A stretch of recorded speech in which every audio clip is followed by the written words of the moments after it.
দেখুন আমি একটা ফাটিয়ে দেখাচ্ছি।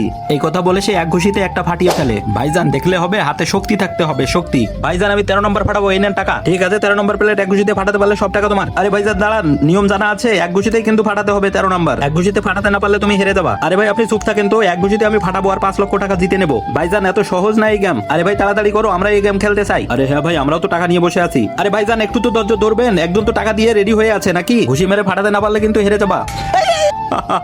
ভাই তুমি এখন সরো, তুমি গেমে হেরে গেছো। ভাইজান এখন তোমাদের মধ্যে বলো কে আগে গেম খেলবা, বলো কত নাম্বার তুমি খেলতে চাও। ভাইজান আমি এক ঘুষিতে ফাটাতে পারলাম না, নিশ্চয়ই কোনো ভেজাল আছে, আমি দেখতে চাই। আরে মেয়ে কি বলো তুমি, এই দেখো চকচকা আছে, তুমি ফাটাতে পারো নাই, তোমার হাতে শক্তি নাই। ভাইজান আপনি এখন সরেন, অন্যদের খেলার সুযোগ করে দেন। ভাই আমি এখন খেলবো, আমি টাকা জমা দিয়েছি। দোকানদার ভাই আমি আবার খেলতে চাই। আরে ভাই রাখো তোমার টাকা, আমি টাকা জমা দিয়েছি না, তুমি এক ঘুষিতে একটা প্লেটে ফাটাতে পারো না। দেখো আমার হাতে কত শক্তি, আমি এক ঘুষিতে প্লেট ফাটাবো। ঠিক আছে ভাই আপনি ফাটাবেন, এখন বলেন কত নাম্বার ফাটাবেন। ভাই 11 নাম্বার। ঠিক আছে আমি চেক করে নেই 11 নাম্বার। ভাইজান আপনার জন্য নির্ধারিত নাম্বার হচ্ছে 11, অন্যটা ফাটালে হবে না। তারপর